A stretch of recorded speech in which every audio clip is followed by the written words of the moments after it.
Hai buluk lovers.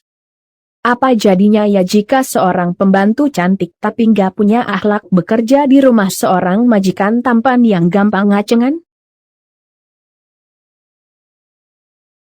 Pastinya mereka bakal menguras keringat dan sering mengeluarkan getah putih bersihnya. Namun sebelum Mince mulai ceritanya, kalian klik dulu ya tombol like, subscribe dan lonceng notifikasinya. Biar kalian Mince doain ketemu sama pembantu dan majikan yang baik hati, tidak sombong dan pastinya suka bercocok tanam.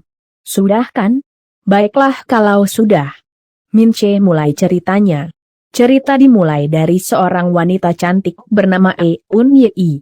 Tak lama datanglah seorang wanita tua bernama Byungsi yang kemudian mengajak Eun Yei ngobrol di restoran.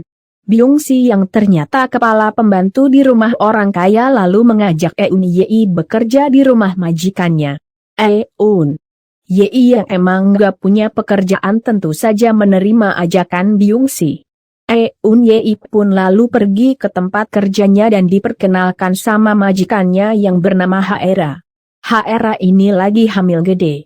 Eun Yei pun memulai pekerjaannya, menyambut dan mengantarkan anak majikannya yang bernama Nami. Malamnya suami Haera yang bernama Hun pulang dari kerjanya.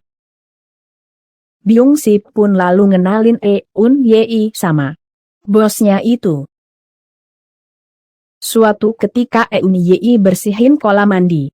Tak lama Hun muncul dan melihat bempernya Eun Yei yang bulet kayak lobster ciawi. Hun pun jadi ngaceng dan langsung memikirkan cara agar bisa menumpahkan getah putih bersihnya di hutan belantaranya Eun Yei. Malamnya saat Haera sudah terlelap tidur, Hun diam-diam masuk ke kamar Eun Yei. Eun Yei yang cuma memakai baju tidur kaget dan langsung bersikap malu-malu anjing. Namun Hun yang emang ingin menumpahkan getah putihnya di hutan belantaranya Eun Yei lalu memberikan Eun Yei minuman enak. Eun Yei pun meminumnya dan Hun pun lalu menumpahkan getah putih bersihnya di dalam hutan belantaranya Eun Yei. Eun Yei yang sudah ngerasain getah putihnya Hun jadi ketagihan dan kepikiran terus sama batang kokohnya Hun. Tak lama Hun pun muncul dan mengajak Eun Yei menguras keringat biar bisa menumpahkan kembali getah putihnya di hutan belantaranya Eun Yei. Saat itu Byungsi tiba-tiba muncul dan mendengar suah ah di dalam kamarnya Eun Yei. Byungsi pun jadi kaget karena tidak menyangka jika Eun Yei lagi main kuda-kudaan sama bosnya. Eun Yei yang emang sudah ketagihan sama getah putihnya Hun jadi suka dan jika mau mengantarkan makanan buat Hun. Sementara itu Byungsi terus mengawasi gerak-geriknya Eun Yei.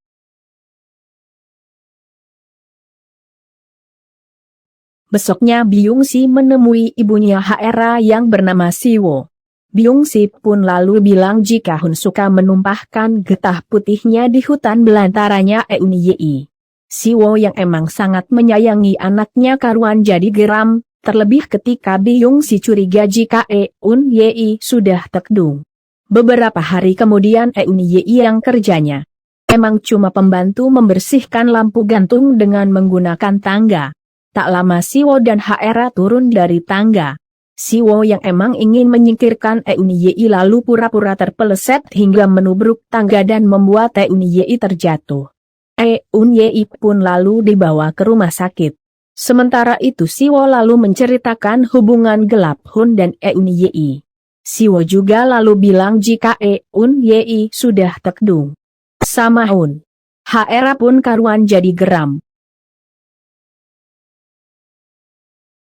Beberapa hari kemudian Byungsi datang menjenguk Eun Yei sambil kemudian memberikan santunan dari keluarga Hun.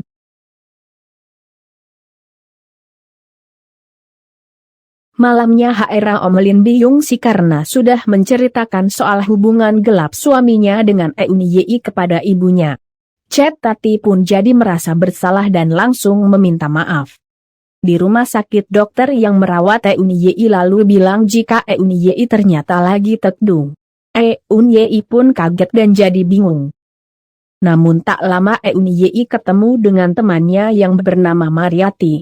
Eun Yei pun lalu curhat sama Mariati soal bayi yang dikandungnya. Mariati pun memberi saran agar Eun Yei keluar dari rumah bosnya dan merawat bayinya dengan uang tabungannya. Karena jika tidak bosnya Eun Yei pasti akan memaksa Eun Yei menggugurkan tekdungnya. Mariati pun lalu mengantar Eun Yei ke rumah bosnya. Namun di sana Eun Yei malah diinterogasi sama Hera soal hubungan gelapnya dengan suaminya. Eun Yei yang tidak bisa berkelit mau gak mau akhirnya mengakui semuanya.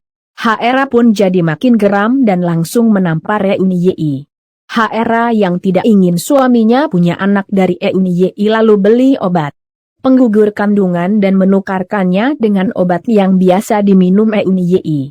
Eun Yei pun meminumnya hingga membuat dirinya jadi kesakitan. Eun Yei pun lalu dilarikan lagi ke rumah sakit. Saat di rumah sakit, Siwo meminta dokter menggugurkan bayi yang ada dalam kandungan Eun Yei. Setelah operasi selesai, Byung-si datang menjenguk Eun Yei. Byung-si pun jadi nggak tega melihat keadaan Eun Yei. Byung-si pun lalu meminta maaf karena semua kejadian yang menimpa Eun Yei akibat kesalahannya yang sudah lapor sama Siwo. Eun Yei pun jadi kesal dan langsung menampar Byung-si dan bilang akan balas dendam sama keluarga Hera. Beberapa minggu kemudian Hera baru melahirkan sepasang bayi kembar. Di tempat lainnya Eun Yei yang ingin menuntaskan dendamnya memacu motornya dengan kecepatan tinggi. Sesampainya di sana, Eun Yei pun disambut baik sama Byung-si. Eun Yei pun lalu masuk ke dalam rumah dan menggondong salah satu bayinya Hera. Tak lama Hun muncul. Hun yang sudah tobat lalu mengambil bayinya dan meminta Eun Yei pergi dari rumahnya. Eun Yei karuan jadi sedih. Sementara itu Hun, Hera dan Siwo lalu omelin Byung-si yang sudah ngizinin Eun Yei masuk ke dalam rumahnya.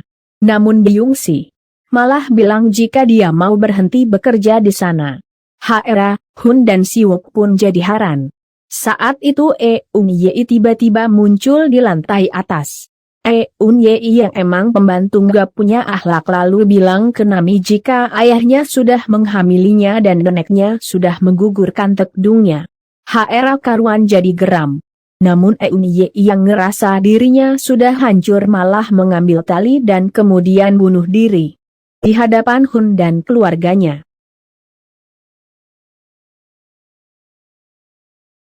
Dan cerita pun akhirnya tamat. Gimana guys? Seru kan ceritanya?